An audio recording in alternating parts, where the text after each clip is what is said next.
Salve, salve, galera Dascalos do YouTube! Tudo bem com vocês? Espero que sim. Aqui quem vos fala é o professor Fred, da área de Química, e hoje eu tô com um assunto interessantíssimo. Um assunto que uma vez ou outra vai aparecendo nas provas, às vezes não como alternativas, mas como no enunciado você acaba que, lendo o enunciado, entendendo o que ele está te falando, você acaba ali optando por uma alternativa que seria a alternativa correta. Galera, nós vamos falar aqui das características dos ácidos. Fred, tal substância é ácido ou não é? Como que eu vou saber se eu não sei, se eu não enxergo a fórmula, se eu não enxergo o número de átomos que tem naquele elemento? Porque pela fórmula eu consigo saber o que é um ácido. Mas e no laboratório, pelas características, no dia a dia, como que eu sei se uma substância é ácida ou não é ácida? Primeira coisa, galera, algo importante, claro, é a definição. O que é um ácido? Aqui você tem que tomar muito cuidado, porque quando a gente fala de definições e conceitos ácidos básicos, nós temos 3 teorias. E não é que uma é melhor do que a outra. Claro que algumas são mais modernas, mas elas se complementam, isso é muito importante. Nós temos a teoria de Arrhenius, que é a mais estudada no ensino médio, mas também nós temos teorias de Bronsted e Lowry e teoria de Lewis. O que o cientista Arrhenius, por exemplo, não consegue explicar, vai lá, Bronsted e Lowry, vai lá Lewis e consegue pegar uma certa substância que não se encaixaria nas ideias de Arrhenius e consegue ali definir se é ácido ou base. Mas calma, a teoria mais simples que existe é a teoria de Svensson-Arrhenius. Arrhenius dizia o seguinte, galera, o que seria um ácido? Ácido seria qualquer substância que quando eu coloco em água, isso é muito importante, tem que ser em solução aquosa, tá? Qualquer substância em solução aquosa que vai liberar o cátion H+, que é o nosso hidrônio, tá? E um ânion, na verdade, diferente de hidroxila. Então veja bem, vamos lá. Eu vou pegar uma substância, isso teoricamente falando, que não dá para eu enxergar isso, né? Mas se eu pegar uma substância, colocar em água, e essa substância sofrer um fenômeno que nós chamamos de ionização, e essa ionização formar o cátion H+, e um ânion qualquer que não seja OH-, estamos falando de uma substância que é um ácido. Então, peraí, Fred, deixa eu ver se eu entendi. Joguei na água, então tem que ter água. Sim, para a teoria de Arrhenius, algo que limita a teoria de Arrhenius é ter a água, tá?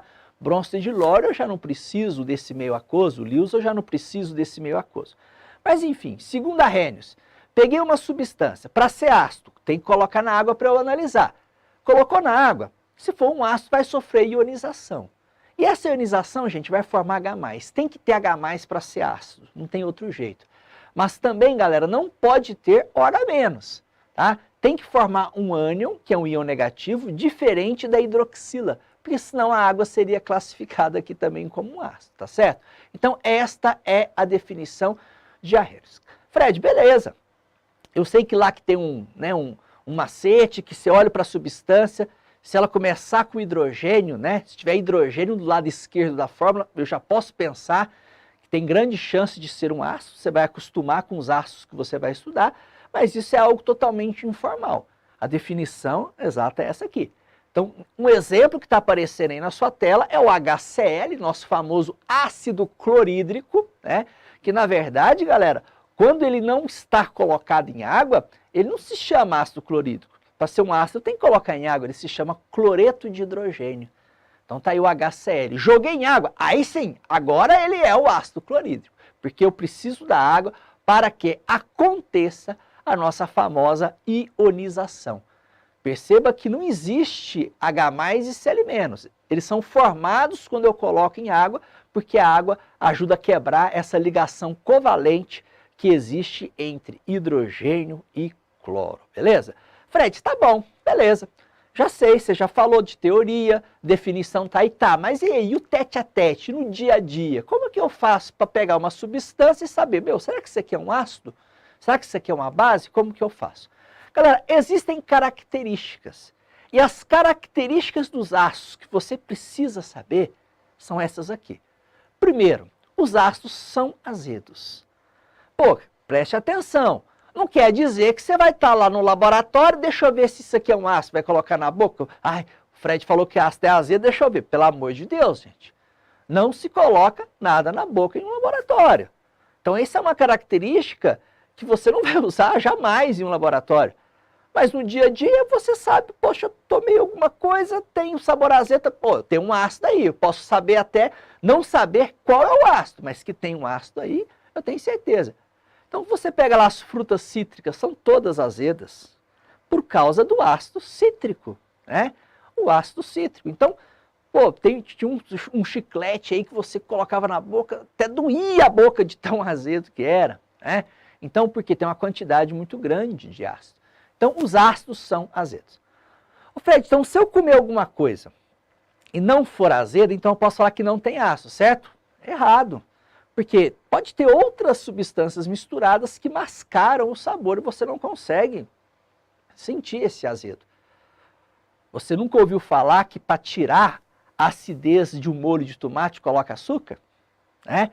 Pô, mas veja bem, o molho de tomate, ele tem um ácido. Existe um ácido no tomate que se chama ácido oxálico. Ele vai continuar ali, só que você vai mascarar o sabor. Você vai enganar suas papilas gustativas. Tudo certo? Então, primeira característica que você não vai utilizar em laboratório, tá? Os ácidos, eles têm esse sabor característico, o sabor é azedo. Tudo certo? Essa é importante. Todos os ácidos, quando eu coloco em água, e tem que estar dissolvido em água mesmo, porque você sabe que, segundo a teoria de Arrhenius, eu tenho que colocar em água para acontecer a ionização. Eles vão conduzir corrente elétrica. Alguns mais, outros menos, mas todos conduzem corrente elétrica em solução aquosa. Fred, então peraí. Peguei lá, fiz uma experiência no laboratório, aquela experiência que eu ponho os fios desencapados, né, encosta ali no líquido para saber se a lâmpada acende, lembra disso? Se acender ácido? Não, eu estou dizendo isso não, porque existem outras substâncias que também acendem a luz. Existem outras substâncias que também conduzem corrente elétrica. O mais importante, galera, é que muitas vezes você não vai usar uma característica só para classificar o ácido. Pode até usar, vou te falar de alguma. Mas o conjunto de características é o mais importante. Então, os ácidos conduzem corrente elétrica, mas não é só os ácidos. Os sais conduzem, as bases conduzem, tá? Estou te dizendo que os ácidos também conduzem corrente elétrica quando dissolvido em água.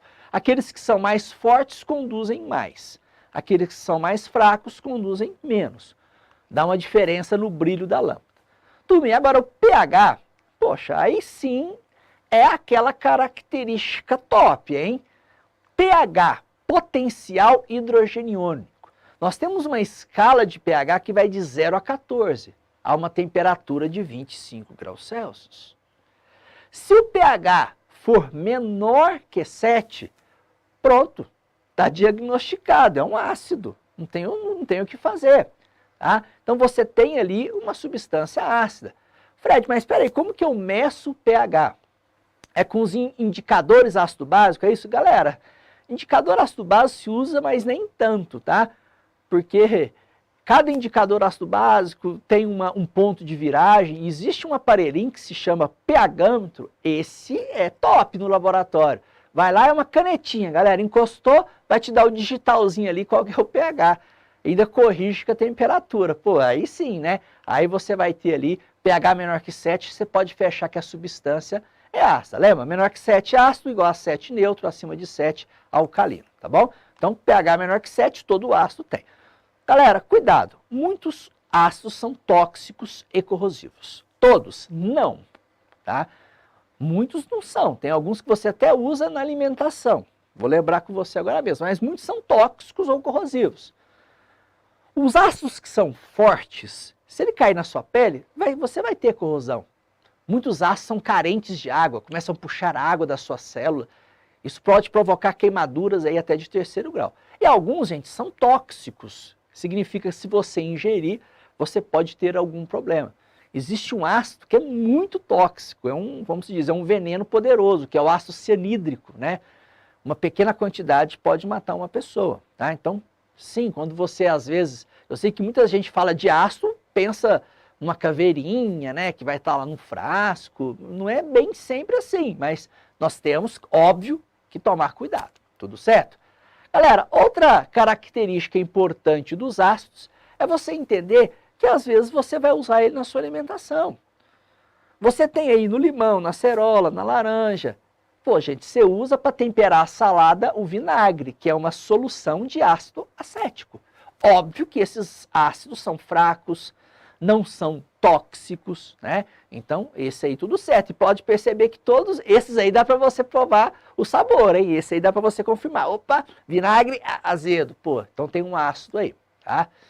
Turminha, outra característica muito importante, reação com mármore. Os ácidos reagem com mármore, mas não é só, na verdade, com mármore. Gente, o que é mármore? Mármore é carbonato de cálcio. Na verdade, os ácidos reagem com qualquer carbonato, tá? Só que carbonato de cálcio é muito conhecido. Então isso é importante, gente, porque se você for no supermercado, você pode comprar lá o ácido muriático, que é o ácido clorídrico, uma concentração de 10%. Ele é usado para lavar superfícies, né? Só que você não pode usar para lavar a superfície de mármore. Senão você vai estragar aquela pedra de mármore da sua casa, pelo amor de Deus. Tá? Você não pode pegar ácido para lavar mármore. Com certeza, você já viu em livros, se não, você pode ir lá no Dr. Google pesquisar uma imagem. Pô, estátuas de mármore que já foram corroídas por uma chuva ácida.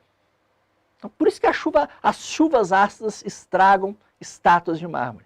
Então, todo ácido reage com mármore. É claro, aqueles que são mais fortes reagem mais, aqueles que são mais fracos reagem menos. Tá?